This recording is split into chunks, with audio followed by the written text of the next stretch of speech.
Let's go over the four-step process now, because this is the proactive way of using it. You can do all those tweaks, right? And you can sort of wait and sit around, but what I want you to do is to be proactive about this. Because if I'm not proactive, I feel like I'm not in control, and I don't like that feeling. I don't know about you guys. So the FIRE method is about, I'll go back. So we're going to talk about, it's called the FIRE method, okay? So we're going to find the opportunities, companies, and then the individuals who are influential in our employability, okay? And then we're going to identify their problems. We talked about personal branding and identifying problems. I'll show you how to do that. Okay? Then we're going to reach out to information interview sources, because just because you did web research doesn't mean it's true. Sometimes there's skeletons in the closet, right? Company culture, they might be an abusive culture. They might expect you, like in Cisco Systems, you brag about your 15-hour days. You brag about how much you work. I mean, there are people who are waking up and packing up their sleeping bags when I got to the office. And in the end of the day, that's not a culture I want. I want to know about that before I start right, with the job. So we're going to reach out and actually talk to people who work there. Then we're going to engage hiring managers. In other words, people who are making an influential decision about your employment. We'll talk about how to engage them. Okay? So finding the people is all about triangulation. Job boards are a great way to do that, because job boards will tell you what companies are growing. Applying via the job boards might not be the best strategy, but job boards themselves are going to give you a lot of information. And we'll talk about that, right? Because the way that a company talks about a role or writes about a role is going to help you with your positioning. You're going to start to use some of the keywords they use. Yeah. So who here, I asked this last time, who here has that list? I think we had a few. You need to have that list of target companies. This is the way to do it. This is a link I think you all should write down, because LinkedIn has made it now impossible to find this list of industries. And so I found this page, and I've created a link to it for my clients and for my audience members. Write this down, because there's no other way to get to LinkedIn's list of industries. There's no other way. For some reason, they removed it. They make all these changes. But I think having this list, I mean, I don't know, maybe it's just me, but I think having a list of all of the industries related on LinkedIn, so I can start clicking in, is really powerful. Because maybe I don't have that target list of companies, but I know the industry, kind of. So I can click on the industry and see those companies and then start to do some advanced filtering. For example, we'll come here to this link, right? You all have it? Anybody still writing? I'll wait a moment.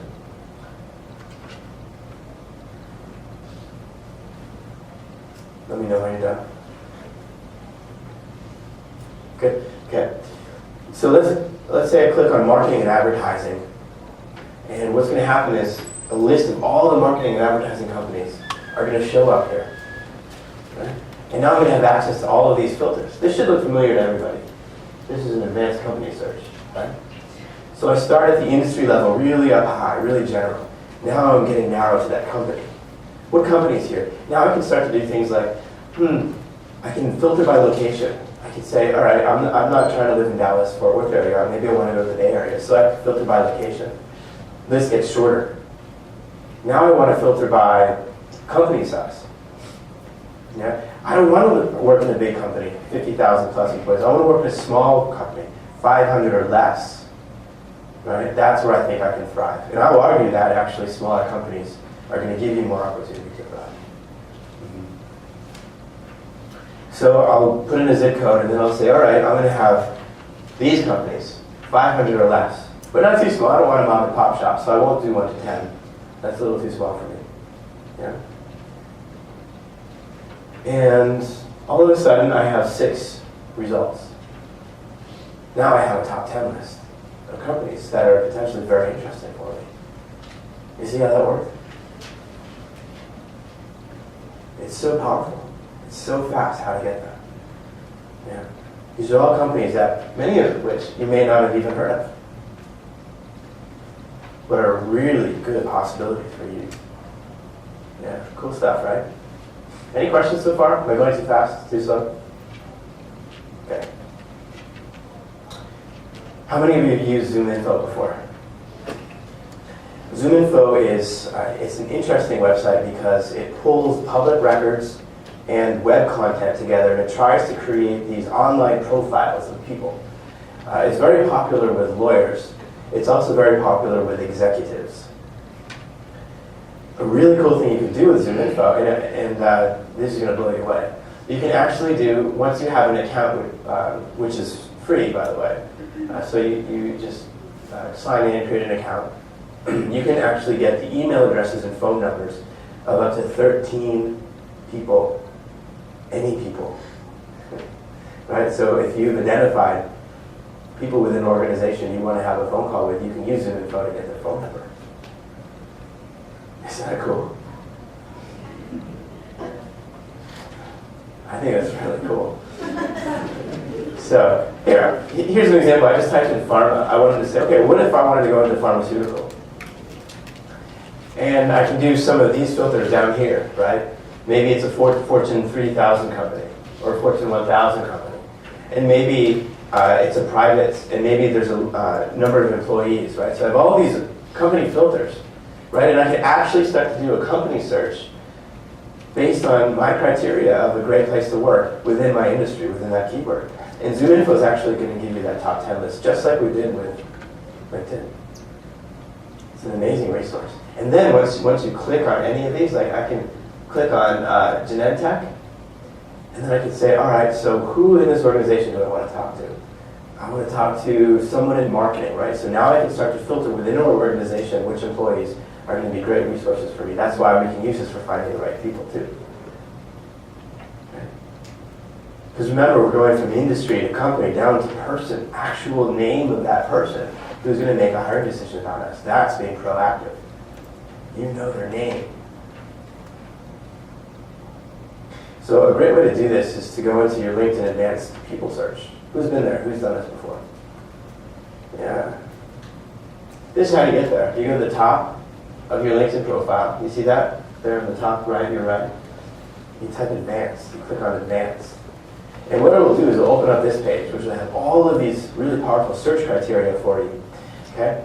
And so let's say I want to find alums of TCU. Because I know TCU alums are going to be more open to talking to me and helping me out, right? We know that. So maybe I'll put in here school, TCU, Texas Christian University, right there, in the school area. See that right there? And then maybe I'll say, anyone who's graduated from TCU in the Bay Area. So I'll put in the, oh, that's Los Angeles, isn't it? So I'll put in the zip code of the location of those people I want to talk to. Maybe I can put in companies. Maybe there's a seniority level that I can choose. As a paid member of LinkedIn, I'll have access to that filter. Okay. How am I doing? Too fast, too slow? You guys all right? Okay. Now what will happen is I'll get these results, right? And I can start to filter down. I want to talk to alumni from my school who are currently working in marketing and advertising down here, right? Who are within one of my groups. They're in one of my groups. Because I know if they're in a group, I can email them for free. Okay? And then, of course, you can check these. They went to Texas Christian and they live in this place. Okay. And then you get a list of people. In this case, it's a list of 6,000, right? Boston University, Boston University, Boston University. Right?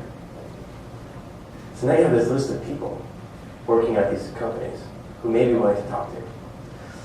And if you pay for LinkedIn, you get a little bit more, right? You can start choosing seniority level, Fortune level, Fortune 1,500, that kind of stuff. So paying for LinkedIn has some benefits. I get this question a lot, right? How do I know if I should be paying for LinkedIn? You guys want to know the answer to that? When you hit your head on the ceiling, then you pay for it to be raised. When you run out of emails, when you run out of introductions, when you run out, then you pay for more. Up until then, there's no value. Does that make sense? Thing is, if you're being proactive with your job search, you'll run out in a week. Okay, so there's the catch. You're going to be sending emails and asking for all kinds of introductions as you follow this 4-step process. So it might behoove you to take $20 a month and get a paid account for 1 or 2 months until you get your job. And then you can cancel and go back to free. Yeah. Something to think about. And I think there's discounts for students. I know there's a discount for job seekers. And what's really cool is that they have all kinds of free training when you sign up as a student. Okay?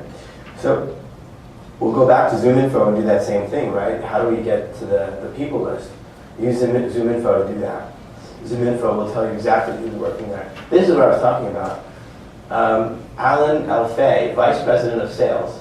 Phone number, email address. Whoa. Potential hiring manager. Pretty exciting.